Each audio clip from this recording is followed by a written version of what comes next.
कपिल जी, 234 दिन हो गए फौजियों को यहाँ बैठे, कब तक न्याय मिलेगा? सरकार कब तक सुनेगी? पहले तो पत्रकार महोदय आपका धन्यवाद। जब हम नहीं हारे 234 दिन में तो आप क्यों हार रहे हैं? देखो सर, कोई भी संघर्ष होता है, कभी भी लगा लो कोई भी, तो अभी जस्ट एक होया हमारी आंखों के सामने, तो किसान आंदोलन, उसमें 13 महीने लग गए थे। तो अभी तो हम ही नहीं थके हैं, तो हमने तो बहुत लंबा चलना है। और जो मांग है ना सर, ऐसा नहीं है, वो 75 सालों की मांग। मतलब एक तरह से जो हम कह रहे कि हमने भेदभाव से समानता, हमने समानता चाहिए, भेदभाव से निजात चाहिए, तो वो बड़ी मांग है और उनके लिए चलेगा थोड़ा सा संघर्ष। अब हम भी देखो, मान मान लेती है अभी सरकार की 3 रिटायर्ड जजों की कमेटी बना देती, तो हम भी घर चले जाते, हम भी। मोदी जी रेवाड़ी में कहते हैं 65,000 करोड़ रुपए दे दिए, लाल किले से कहते हैं 70,000 करोड़ रुपए दे दिए, लेकिन ग्राउंड रिपोर्ट आती है कि फौजियों को कुछ मिला ही नहीं।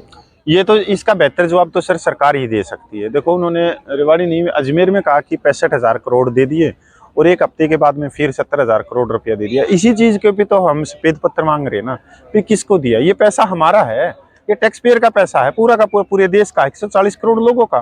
तो ये कोई बड़ा एक सवाल है भाई, क्या है, कहाँ गया है पैसा? और हक है हर व्यक्ति को पूछने का कि ये पैसा गया कहाँ पे। भाई, जो जवान है 97% है 28 लाख में, तो एक उनकी भी रिपोर्ट जारी कर दो कि इन जवानों को इतना मिला है, सिपाही से लेके नायक तक इतना मिला है, नायक से हवलदार तक इतना मिला, हवलदार से आगे इतना मिला है। तो मेरे हिसाब से तो बड़ी प्रॉब्लम नहीं है, पर सरकार कहीं ना कहीं फंसी हुई है, क्योंकि ये पैसा सही हाथों में नहीं गया। तो आप भी ये मान के चल रहे हो जैसे किसान आंदोलन चला है, ये भी चलेगा लंबा? हम मान के नहीं चल रहे, हम तो आज चले जाएं घर। अगर सरकार हमारी 3 रिटायर्ड जजों की कमेटी मान ले तो हम आज चला जाए। हम कोई सरकार की आलोचना करने के लिए थोड़ी बैठे हैं यहाँ पे कि हम सरकार को यहाँ पे बैठ के गालियां दे रहे हैं और कुछ कर रहे हैं। नहीं, हम संवैधानिक तरीके से बैठे, बिल्कुल शांति से बैठे। यहाँ तक न विपक्ष को आने दे रहे, ना सत्ता पक्ष को आने दे रहे। भाई तुम जाओ, तुम दोनों ही हो, मतलब एक ही सिक्के के पहलू हैं दोनों। 75 सालों में कांग्रेस भी रही, बीजेपी भी रही, अन्य भी रही, सब ने ये भेदभाव बढ़ते बढ़ते बढ़ते बढ़ते, जो एक भेदभाव था वो आज एक पहाड़ हो गया, तभी तो हम उठ के यहाँ तक आए। एक एग्जाम्पल तो गलत सेट हो रहा है ना कि फौजी सड़कों पे बैठा है, सरकार सुन नहीं रही। यह सरकार से पूछो सवाल, अच्छा सवाल है। जब हम अभी G20 किया है, उसकी वाई हो रही है पूरे विश्व में, आपने देखा, गोदी मीडिया भी खूब चढ़ा रही है उसको। दूसरा भाई देखो, 21वीं सदी में हमने एक और भी एक रिकॉर्ड बनाया है कि चंद्रयान चांद पे भेजा है, और उस देश में अगर सड़क पे बैठे हैं पुरुष सैनिक, तो मैं आपकी इस बात से भी बिल्कुल सहमत हूँ। चंद्रयान गया, चांद पे गया, गर्व की बात है सबके लिए, लेकिन जिन्होंने लॉन्चिंग पैड ही बनाया है उनको 18 महीने से तनख्वाह नहीं मिली, वो भी धरना करने आए। अच्छा, हाँ, तो मोदी जी मतलब किसान के लिए नहीं कर रहे, फौजी के लिए नहीं कर रहे, मजदूर अभी उधर मजदूर बैठे हैं, मतलब फिर कर किसके लिए रहे? ये ना सर देखो हम यहाँ पर बहुत छोटी सी मांग है। हम ये नहीं कह रहे कि आज ही हमारे अकाउंट में पैसा डाल दो, आज ही ये जितनी विसंगतियां हैं कि भाई चाहे वो 1 रैंक 1 पेंशन की, मिलिट्री सर्विस पे की, डिसेबिलिटी पेंशन की, सैनिक विधवा पेंशन की, प्रीमेच्योर रिटायरमेंट की, या एक्स ग्रुप की, या जेसीओ रैंक की विसंगतियां, कि आज ही पूरी करो। हमने बिल्कुल जिद नहीं लगाई। हम क्या कह रहे हैं कि ये सारी जितनी मांगे हैं, इनके ऊपर एक 3 रिटायर्ड जजों की कमेटी बना दो, हम अपना पक्ष रखेंगे उसमें, और जो उनको लगे कि ये जायज मांगे हैं तो वो जायज की रिपोर्ट दे दो भारत सरकार को, और भारत सरकार उनको मंजूर कर लो। हम ये नहीं कह रहे ना कि हम जिद लगा के ही बैठे हैं, हमारे पास में जिद है ही नहीं, पर इतना अधिकार तो है कि न्याय मांगने का। भाई हम न्याय मांग रहे हैं सरकार से, और सरकार का फर्ज है, जब हमने उसको राजा बनाया है तो उस राजा का फर्ज है कि भाई अन्याय हो रहा है तो हम न्याय देने का। आपने पुराने जमाने की फिल्म नहीं देखी, राजशाही थी जब देश में भी थे, तो राजा के दरबार लगते थे, तो न्याय मांगने के लिए आते थे वे, उनको न्याय दिया जाता था। पर भाई अब देख लो 21वीं सदी में क्या हो रहा है, न्याय मिल नहीं रहा। लेकिन अब तो ऐसा हो रहा है कि आपके ही जो यूनियन है, जो एसोसिएशन है, उसी में फूट पड़ रही है, उसी में नए नए वीडियो आ रहे हैं। देखो नहीं, ऐसा है सर, आजादी की लड़ाई में भी 3 विचार होते हैं जब चलते हैं। वो अभी हमारे एक सूरा साहब बता रहे थे, भगत सिंह के साथ में जो आदमी थे उनमें 3 तरह की विचारधारा थी। एक विचारधारा ये कह रही थी कि यार हमने क्या मतलब है, हम क्यों लाठियां खाए अंग्रेजों की, हमने कोई दिक्कत नहीं है। अब ये जो सो रहे हैं, ताश खेल रहे हैं, ये तो बाहर निकल नहीं रहे, खाने दो उनको जूते। दूसरे विचारधारा ये थी कि भाई ऐसा करो कि इनसे जमीन ले लो, पट्टे ले लो, सर की उपाधि ले लो, लंबरदार बन जाओ और फलाना धक्कड़ बन जाओ, वो भी थी। एक ये थी कि नहीं, जो भगत सिंह की विचारधारा थी कि नहीं भाई, देश को आजादी चाहिए, तभी हम संतृप्त होंगे, तभी हमारे को अधिकार मिलेंगे, तभी हमारे पूरे देश के अंदर जो संसाधन है वो हमारे होंगे, और वो संसाधन हमारे होंगे तो देश आजाद होगा। तो यहाँ यूनिवर्सिटियां आएंगी, स्वास्थ्य के अच्छे संसाधन होंगे, अच्छी फसलें होंगी, मतलब सारी चीज, और आई भी उन्हीं की वजह से। तो विचारधारा तीन चलती है। तो जो देखो, हमारे अंदर से ही जो हमारे भाई हैं, जो सैनिक भाई हैं, जो हमारे अंदर हैं, जो नेता बनने के इच्छुक हैं, या राजनीतिक स्वार्थ है, या हमारे जो शेर मान लो ये साहब है, इनको ले जाए, कोई किसी और को खरीद के ले जाए, उसमें हम क्या कर सकते हैं? ये तो संघर्ष का हिस्सा है। आपने भगत सिंह की बात की। भगत सिंह का पूरा देख एक आदमी, कोई ऐसा नहीं जो आदर सम्मान ना करता हो, लेकिन कुछ लोग ऐसे भी रहे हैं कि उन्हीं के खिलाफ गवाही दी, उन्होंने प्रॉपर्टी ली। बस अरे भाई, आप ही सवाल पूछ रहे हो और आप ही उसका जवाब दे रहे हो, यही चीज तो हम समझा रहे ना। विचारधारा थी, और 8 महीने से हम यहाँ बैठे हैं। तो आप ये लगाओ, अगर कमजोर होता ना आंदोलन, ये कमजोर होता, तो इतने इसके ऊपर वो अटैक ना किए जाते, इसको तोड़ने के लिए, तार तार करने के लिए, कि इसमें से ऐसे ऐसे व्यक्ति भी निकले जो रातों रात राजनीतिक पार्टी से जो मिले।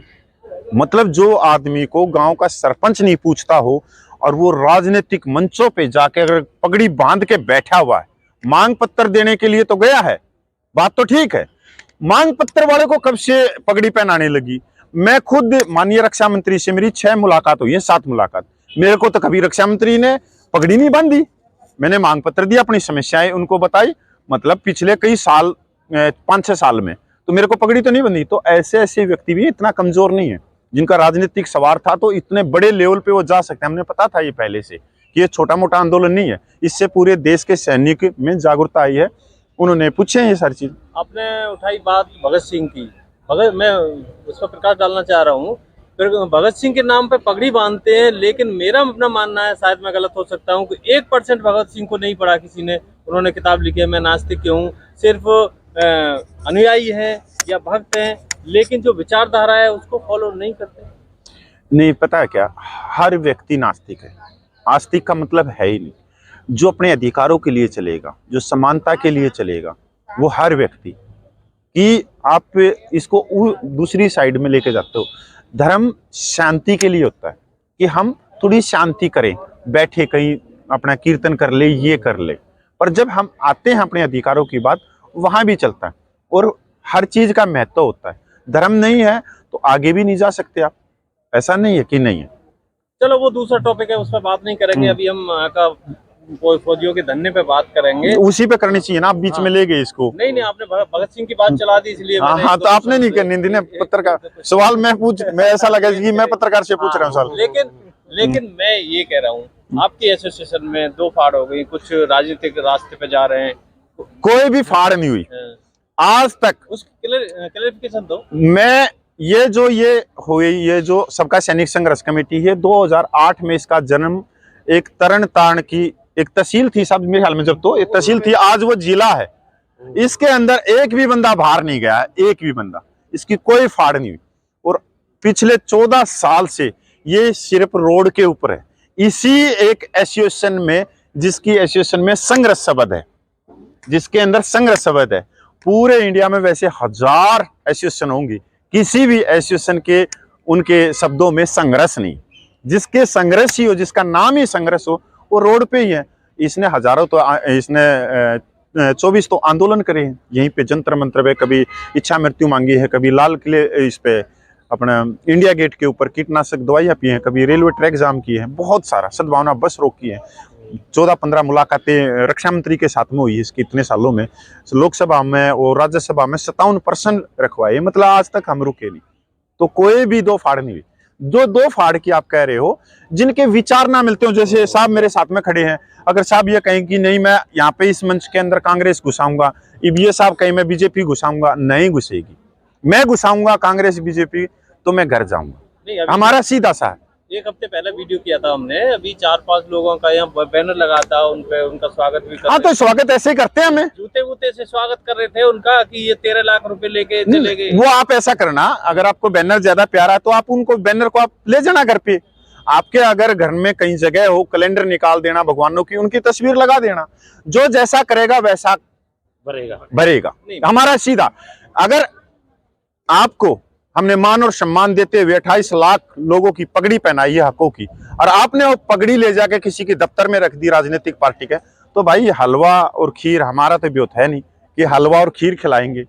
हम तो नहीं खिला सकते। अगर आपको अच्छा लगता है तो आप हलवा खीर खिला दो। हमने जो अच्छा लगा हमने वो किया, और बिल्कुल ठोक के किया।